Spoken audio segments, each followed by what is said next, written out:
warahmatullahi wabarakatuh. Perkenalkan, nama saya Depi. Saya berasal dari sekolah SMA Negeri 1 Ciwaru.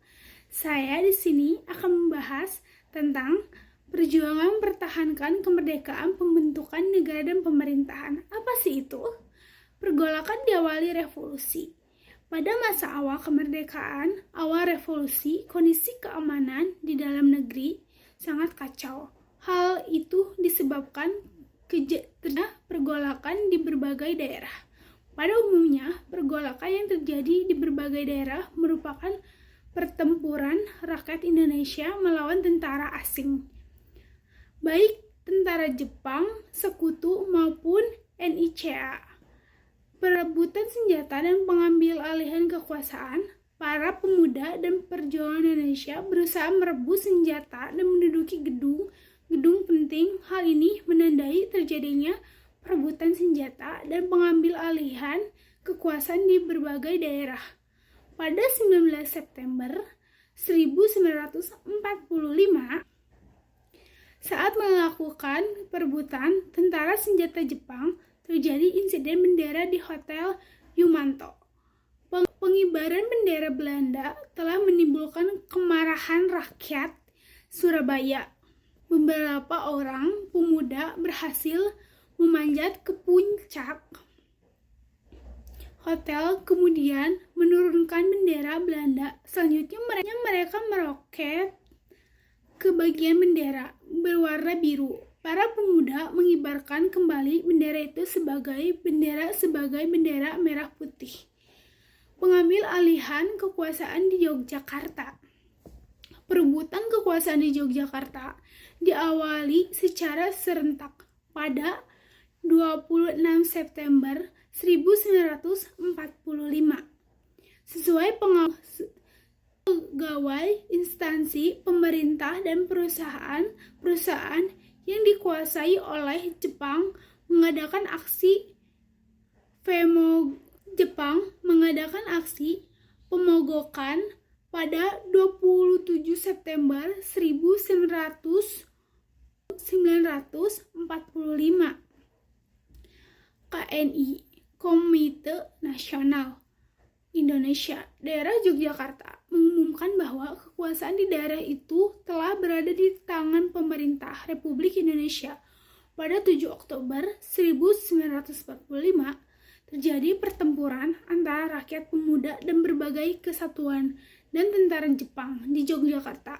Butako, Kota Baru, untuk menyerah Kota Baru mengajak sehingga serangan para perjuang Indo semakin ditingkatkan. Akhirnya, markas tentara Jepang di Kota Baru resmi diserahkan kepada pihak Yogyakarta. Perjuangan melawan Belanda antara diplomasi dan perang. Perundingan Linggarjati, 10 November 1946. Delegasi dari Indonesia. Para tokohnya yaitu saya akan tuliskan di sini satu persatu.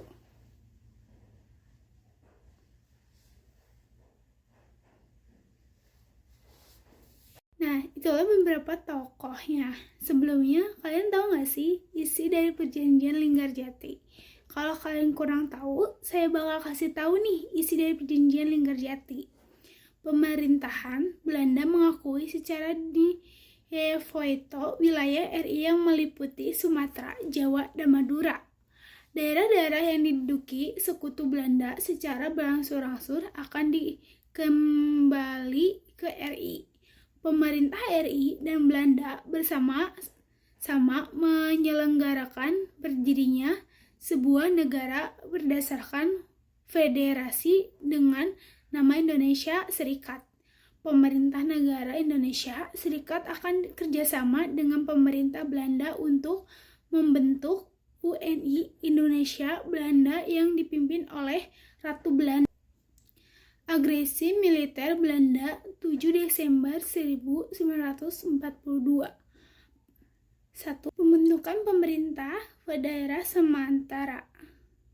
2. Mengeluarkan mota yang bersama. 3. RI harus mengirimkan beras untuk rakyat di daerah-daerah yang diduduki Belanda. 4. Menyelenggarakan keamanan dan ketertiban bersama termasuk daerah-daerah RI yang memerlukan bantuan Belanda. 5. Penyelenggaraan pengawasan bersama atas ekspor dan impor.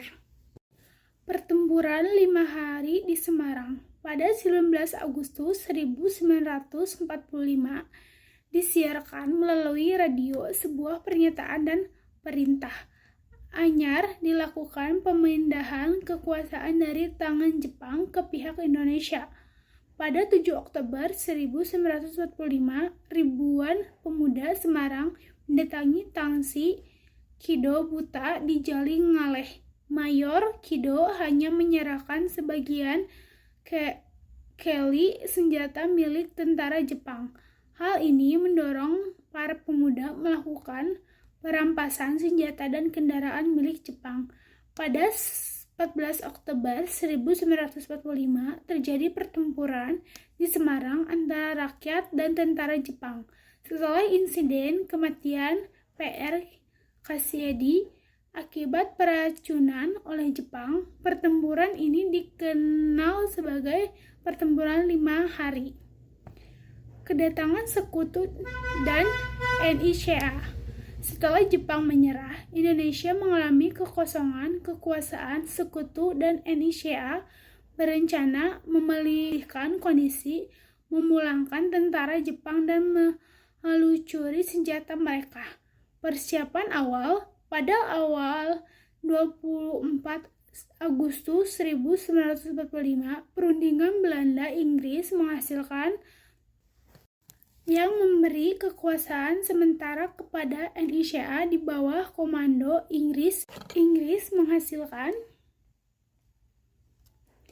Yang memberi kekuasaan sementara kepada NICA di bawah komando Inggris. Inggris yang bertanggung jawab untuk wilayah Indonesia di bawah pengawasan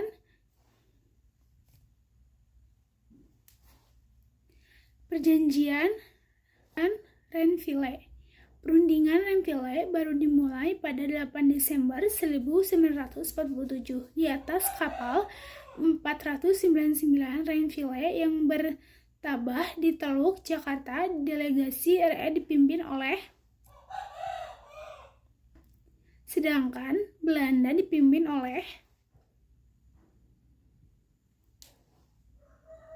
Setelah melalui selangkah pendekatan, pihak RI akhirnya menyetujui isi naskah perundingan Renville, yaitu sebagai berikut. 1. Persetujuan tentang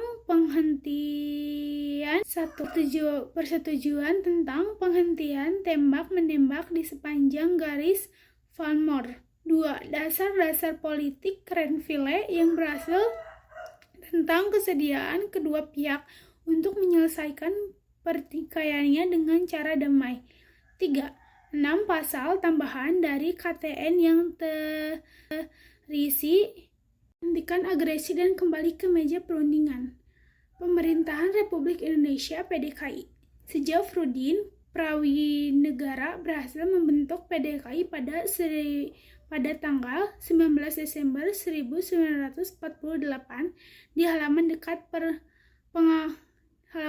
Sumatera Barat. PDRI memiliki arti penting dalam mempertahankan kedaulatan pemerintah Republik Indonesia. Selain itu, PDKI juga memiliki beberapa peran, di antaranya 1. PDKI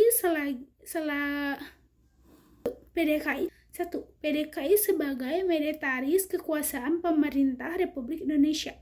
2. PDKI sebagai kunci dalam mengatur arus informasi sehingga jaringan komunikasi antara daerah yang satu dari daerah yang lain tidak terputus. 3. PDKI berhasil menjalin hubungan dan membagi tugas dengan perwakilan pemerintah Republik Indonesia di India. Serangan umum 1 Maret 1949. Puncak serangan yang dilakukan oleh pihak TNI adalah serangan umum terhadap kota Yogyakarta pada 1 Maret 1949. Serangan umum ini dipimpin oleh Letnan yang merupakan komandan Brigade 10 Daerah. Walaupun TNI hanya menduduki Yogyakarta selama 6 jam, serangan umum ini sangat berarti bagi bahasa Indonesia. Hal ini disebabkan serangan umum 7 Maret 1949 telah berhasil mencapai tujuannya, yaitu yang pertama, menduduki perjuangan yang dilakukan secara diplomasi. Yang kedua, mengangkat moral rakyat TNI yang berdagang. Yang ketiga, menunjukkan kepada dunia internasional bahwa TNI mempunyai kekuatan yang mampu mengadakan serangan. Yang keempat, mematahkan moral tentara Belanda. Itulah tadi isi dari perjuangan mempertahankan kemerdekaan, pembentukan negara dan pemerintahan. Semoga teman-teman di rumah mengerti apa yang saya sampaikan barusan. Saya pamit undur diri. Terima kasih. Wassalamualaikum warahmatullahi wabarakatuh. Audio Jungle.